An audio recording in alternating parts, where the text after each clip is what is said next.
Y llegó el momento de saludar a nuestro entrevistado de la fecha. Estamos con Jaime Egues, presidente del Club de Ejecutivos del Paraguay. Jaime, muchísimas gracias por venir y por hacer un espacio en la apretada agenda. Bueno, gracias Eduardo. Un saludo a toda la gente que nos está mirando. Y bueno, la idea es aclarar un poco qué es lo que tenemos para adelante, ¿no? Totalmente. Jaime, en primer término, desde el Club de Ejecutivos, desde tu visión particular, ¿cuál es la evaluación que hacen sobre este proceso de cambio de gobierno que se está teniendo en Paraguay? Sí, bueno, acuérdate que tenemos diferentes dimensiones. Yo pienso que la primera dimensión, la que estábamos procurando que termine, es la dimensión, digamos, de lo que fue en sí el hecho de la votación. Tuvimos y tenemos hasta ahora pequeños ajustes finales en lo que se denomina, digamos, el respeto a las instituciones. Entendamos, digamos, de que hubo un grupo que a nuestro criterio, lo hemos puesto públicamente, no usó los caminos, digamos, institucionales para ofrecer los reclamos. Y al final estamos acabando el proceso, el juzgamiento de las actas, así como todos los que en cierto modo estaban detrás de, digamos, de analizar si realmente el Tribunal Superior de Justicia Electoral pudo realizar un evento, digamos, con la seriedad y con la transparencia que fue realizado. Al final estamos viendo que todo se está cumpliendo y se está confirmando. Entonces, desde ese punto de vista, creo que el proceso ha sido una muy buena lección para Paraguay.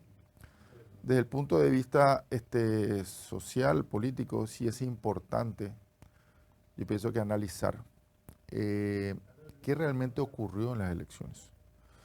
Entonces, sí creo que es algo que cualquier persona que tiene, digamos, una visión de país para adelante, tiene que entender que la agrupación que le siguió, en este caso, al proyecto de Payo Cubas, más los senadores que acaban de entrar en el Congreso, representa, digamos, una cantidad que no voy a decir si es mucho o poco, pero es una cantidad importante dentro de la cantidad de gente que fue a votar, que quiere o está empujando, digamos, un modelo que en cierto modo va, no a contramano, pero sí tiene unos conflictos importantes con el modelo institucional.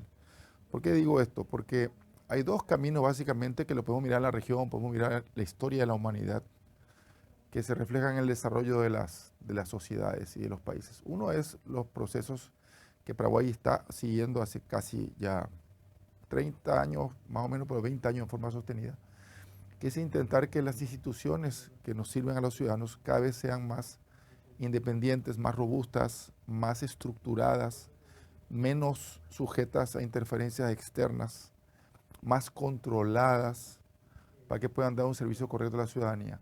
Y el otro modelo es el modelo que nosotros llamamos, el modelo que sigue un poco las líneas de la anarquía o disrupción, que es donde uno plantea siempre destruir para después intentar construir de vuelta. Desde el Club Ejecutivo siempre hemos dicho que es preferible construir sobre ladrillos e ir ajustando las cosas y si es necesario rearmar un poco, pero no es necesario o es imposible construir un país a largo plazo destruyendo todo o destruyendo las bases que se refiere, digamos, o que se sostiene lo que es la vida institucional. La principal base para mí es la libertad de opinar, la oportunidad de instalar, de ver mecanismos para definir si es que tu opinión o mi opinión es la correcta. Y eso en cierto modo se ha visto ahora que de repente yo siempre digo que la primera persona que cierra las rutas está diciendo básicamente no el reclamo que está diciendo me importa nada lo que tiene que hacer otro ciudadano, me importa nada que alguien venga a una ambulancia, me importa nada que alguien tenga que llegar a su trabajo y me importa solamente lo que yo pienso. Y eso está realmente mal. O sea, esa es una cosa que nosotros decimos que es imposible sostener ese tipo de acciones y ese es un proceso que tenemos que atender. ¿Qué pasó? ¿Por qué pasó? Todos tenemos un diagnóstico más o menos claro de las necesidades del país, pero esto es una alerta importante, mirando para adelante, que va a poner en cierto modo puntos en la agenda de urgencia del presidente electo. En la parte económica, yo te diría que es importante porque los años electorales son años que tienen digamos, el desafío que está un presupuesto general de la nación en curso y el presidente electo entra en la mitad. Es como tomar un avión en la mitad de vuelo. Algunas veces la historia de Paraguay reciente ha dicho que las transiciones que son ordenadas o por lo menos son estructuradas, no tienen grandes problemas. Pero las que tienen algún tipo de quiebre, digamos, en algunas cosas, sí pueden hacer que la economía en sí y el proceso, sobre todo de ejecución de obras, de ejecución de tareas, ejecución de servicios que están a cargo del gobierno, sufran algún tipo de demora y esto puede acarrear un daño eventualmente a la economía. Entendamos que esto se vio muy fuerte en la transición del gobierno de Franco al gobierno de Cartes, donde el ministro de Hacienda en ese momento que entró, Rojas, él tuvo que hacer como un quiebre, digamos, de corrección de cuentas, y eso prácticamente paralizó durante 3 meses la ejecución de muchísimas cosas, y eso es terrible. Es como te digo, soltar 2 turbinas en la mitad del vuelo, el avión va a caer 20.000 pies, o sea, se va a venir al piso. Entonces, yo creo que la ventaja que tenemos actualmente es que el grado de profesionalismo que hemos tenido en todas las instituciones económicas, sobre todo las principales, Ministerio de Hacienda, la abogacía, el Banco Central, el nivel de profesionalidad que actualmente tenemos en los funcionarios que dirigen esas carteras y el nivel de profesionalidad que creo que el equipo que va a entrar a dirigir permite que tengamos estas discusiones que hará que esta transición sea lo más eficiente posible para la ciudadanía. Entonces, dentro de esos 3 cosas, ya más o menos te dejo y seguimos la siguiente pregunta.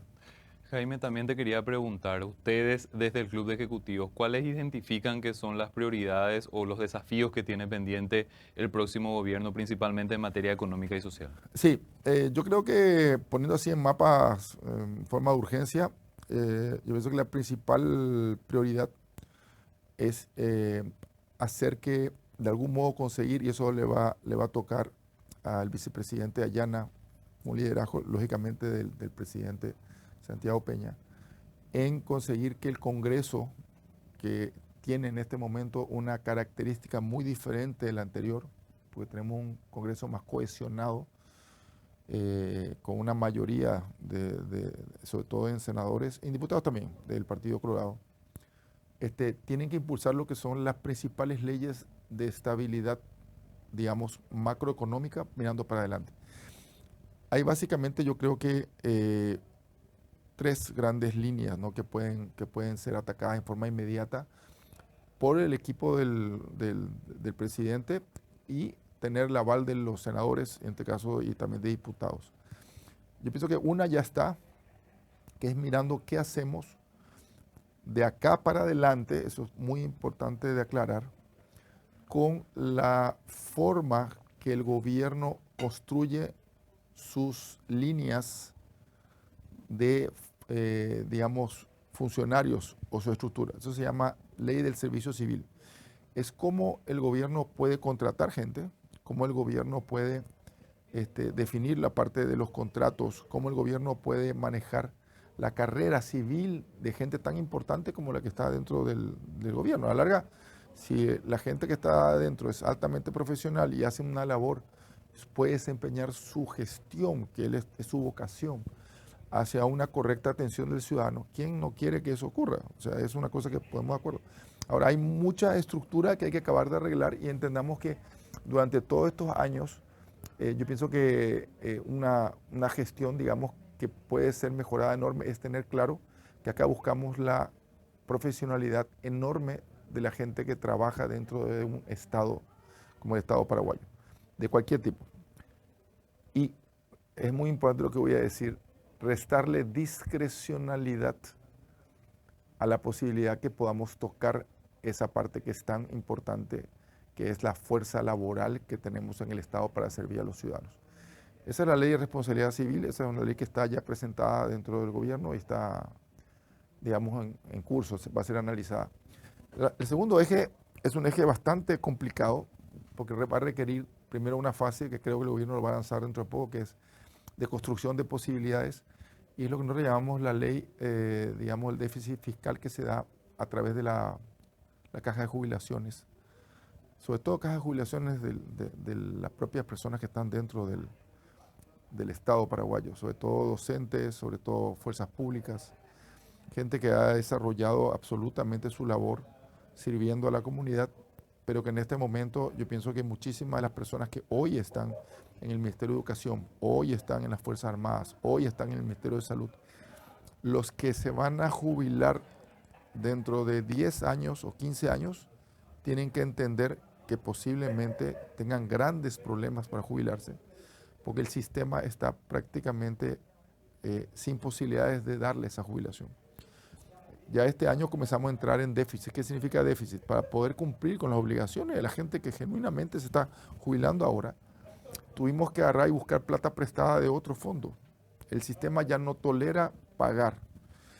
Entonces yo pienso que los más interesados en que esto avance serían dos grandes colectivos de personas. El primero es, lógicamente, el colectivo de todos nosotros, porque a la larga lo que va a ocurrir es que esta plata que falta vamos a comenzar a sacar de las rutas, del colegio, de todas las cosas que necesitamos para poder pagar y cumplir la parte de jubilación. Sí se puede hacer, algunas veces puede ser que no. Entonces, ese colectivo es muy importante. Nosotros todos exigimos que se acabe de solucionar eso con alguna medida. No sabemos todavía, te soy muy claro, hemos discutido muchos temas, hemos puesto sobre la mesa algunas cosas que son básicas. Por ejemplo, vos vas a acceder a jubilación, supongo, ¿no? ¿Sí? Tenés que esperar hasta los 60 años, 65 años posiblemente para jubilarte, ¿no? Tenés una fórmula ahí de antigüedad y edad. Sin embargo, hay mucha gente dentro de la fila del Estado paraguayo que se están jubilando con mucho menos años. Hay gente que se está jubilando con 40. Entonces tiene todavía 20 años de producción. Y no es que no sea justo que se jubile o no se jubile, es que el sistema no va a aguantar así. Ya ya hemos visto y está planteado. Entonces, esta es una discusión que tenemos porque nosotros como ciudadanos nos va a pegar también, porque no va a ser que nosotros tengamos que de algún modo sacar plata que nos serviría para otra cosa o aumentar los impuestos para poder paliar eso ahí. Y eso sí, en este momento, yo te diría, en transición es muy importante que entendamos todos. La mayoría de los ciudadanos saliendo de una crisis del COVID, saliendo de un 2022 horrible, nadie va a apostar porque suban los impuestos. Acuérdate que el impuesto es algo que te imponen. Entonces, yo pienso que la ciudadanía en este sentido está muy reacia, digamos, a tener una suba de impuestos. Podemos entender las razones, pero hay muchas cosas que hacer antes. El otro colectivo que le debería interesar mucho que esta ley de administración del déficit de la caja fiscal salga de jubilaciones sería el colectivo de todos aquellos que se van a jubilar, maestros, médicos, dentro de 10 o 15 años. Porque si ellos no consiguen estabilizar esto, es muy probable que ellos no puedan tener acceso a la jubilación, que se la merecen y han estado luchando. Y por último, hay dos leyes que el gobierno está trabajando mucho para poder meterlos, para poder introducirlos. Están ya los borradores, hay mucho trabajo detrás de organizaciones multilaterales, el BID, la CAF ha trabajado muchísimo, que son la ley, una es la ley, digamos, de lo que se llama control de la estructura del Estado. A ver, ¿cómo hacemos que el Estado sea más eficiente y gaste menos? Esa diferencia de gastar son cientos de millones de dólares que hoy en día se están mal gastando. Te voy a explicar rápidamente qué es. Si yo armo un ministerio y tengo varias unidades del ministerio, cada unidad del ministerio tiene una administrativa, una administración, un pago, una UOC de contrataciones. O sea, yo comienzo a replicar como si fuera hongos el mismo fin, que es administración y gestión, por cada unidad que voy formando en el Estado. Esto ha hecho de que tengamos contrataciones públicas, no me acuerdo cuánto está el número, pero es un número realmente asustador, de unidades administrativas. Entonces lo que proponen es formar lo que se llaman back office administrativos. O sea, el ministerio tiene un ministerio, tengo un ejemplo, de industria y comercio, tiene un solo back office administrativo, que significa una sola unidad para todos. Entonces atiende a todos. Entonces, lógicamente, la pregunta correcta es, bueno, ¿y qué hacemos con toda la gente que hoy está contratada ahí? Cierto, hay que comenzar a hacer un proceso de, por ejemplo, entrenamiento, de adecuación, buscar esas personas en los lugares, en vez de salir a contratar nuevas personas, que esas personas puedan cumplir esos roles. Porque hay muchos lugares donde hay que construir cosas, pero la idea sería más eficiente, en vez de salir a buscar más gente, ya que no tenemos la ley de carrera civil que te dije, salir a reposicionar gente que tiene ya una experiencia real en estos nuevos cargos. Pero la ley, digamos, de lo que se llama de adecuación del Estado, muy mal llamada reforma al Estado, porque realmente yo siempre le digo a la gente, el Estado se ha ido reformando los últimos 20 años, pero lo que hemos hecho es reformar el Estado para que sea cada vez un animal más grande. Entonces cada vez sostenemos menos. Y no por eso más eficiente. O sea, eso es una cosa que yo siempre insistimos. Uno puede crecer y tiene que crecer, pero muchas veces tiene que crecer por demanda real, no porque estás siendo cada vez más ineficiente en administrar la gestión del Estado y acabas creciendo, digamos, en términos prácticos, te volvés más lento, en vez de ser más ágil. Entonces esta ley es fundamental. Y tengo entendido que hay un proyecto de ley que realmente que está trabajando el gobierno actual en la transición. Vamos a pasar a la última pregunta justamente más o menos de cómo va a ser, que se refiere a cómo se puede en este momento dejar de usar fondos del presupuesto para poder pagar otros. Porque técnicamente es una cosa que yo quiero explicar claro. No es que el presupuesto general de la nación te garantiza la existencia de fondos para pagar. Los fondos vienen del uso, digamos, racional de los impuestos. Si a la economía le va mal, como ocurrió el año pasado, en el 2022, que el euro se vino para abajo, no va a haber plata. Y si el gobierno no tiene plata, no puede pagar obras, no puede pagar subsidios, no puede pagar jubilación, no puede pagar, porque ¿de dónde va a pagar? Tenemos que recurrir a los famosos préstamos que nos ocurrió en la parte del COVID. Pero acuérdense que Paraguay está en un tope de préstamos, o sea, no tenemos que tener mucho cuidado, racionalidad extrema en qué tipo de préstamos. Entonces ahí, el Ministerio de Hacienda, tengo entendido que está trabajando en un proyecto donde va a buscar que el nuevo gobierno tenga una claridad y una transición de qué es lo que puede agarrar y reprogramar. Ahí quiero rescatar un poco, también tuvimos reuniones en el Club Ejecutivo con varios senadores electos. Yo rescato uno muy importante del senador Gustavo Leite, que ya tuvo experiencia como ministro de Industria y Comercio en el gobierno de Horacio Cartes. Él, por ejemplo, tiene un proyecto muy interesante de recorte y de eficiencia de gastos. O sea, cómo yo puedo reordenar. Un poco la misma línea que te acabo de decir, pero me gustó mucho que esté ya digamos, en iniciativa del Congreso, porque eso va a ayudar mucho. Entonces, yo creo que estamos en un camino correcto, pero tenemos que alinear las cosas y ese es el gran desafío que tiene el presidente electo Santiago Peña, de ordenar lo más rápido posible las piezas y conseguir, digamos, lo que él lo tiene, porque lo hemos hablado muchas veces, el apoyo del sector privado en todos estos ejes, ¿no? O sea, y hay prioridades en ese sentido. La transición queremos que sea lo más eficiente y lleguemos a un final de 2023 con las cuentas ordenadas.